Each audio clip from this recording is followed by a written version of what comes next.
কে এই আশিক চৌধুরী, যাকে নিয়ে এত আলোচনা?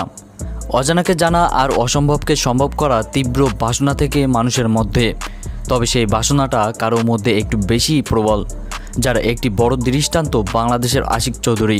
পাখির মতো আকাশে উড়ে মেঘের ভাঁজে ঘুরে বেরিয়ে অনেক আগেই পরিচিত পান পাইলট পরিবারের সন্তান আশিক।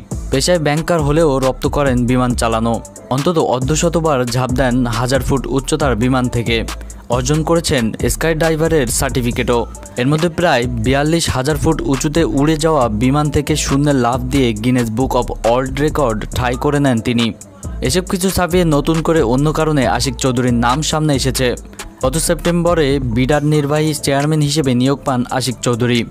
দায়িত্ব পাওয়ার পর কর্মদক্ষতা, উপস্থাপন শৈলী ও যোগ্যতা নিয়ে মানুষের মন জয় করে ফেলেছেন 41 বছর বয়সী আশিক। বুধবার বিনিয়োগ সম্মেলনের উদ্ভাবনী অনুষ্ঠানে তথ্যবহুল ও সাবলীল ভাষায় প্রেজেন্টেশন দিয়ে দেশের সম্ভাবনীময় খাতগুলো তুলে ধরেন তিনি। তার বক্তব্যের ভিডিও সামাজিক যোগাযোগ মাধ্যমে ছড়িয়ে পড়লে মুহূর্তের মধ্যে তা ভাইরাল হয়। বিলাসবহুল জীবন ছেড়ে দেশের প্রয়োজনে নিজেকে নানাভাবে উপস্থাপন করা আশিকের প্রশংসায় পঞ্চমুখ নেটিজেনরা।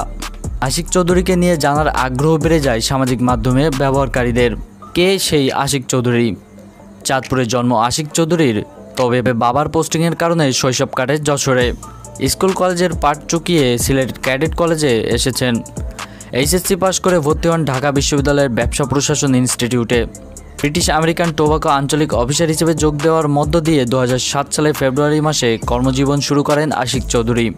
সিঙ্গাপুরে বহুজাতিক the Hong Kong and Shanghai king corporation real asset finance বিভাগের সহযোগী পরিচালক ছিলেন তিনি।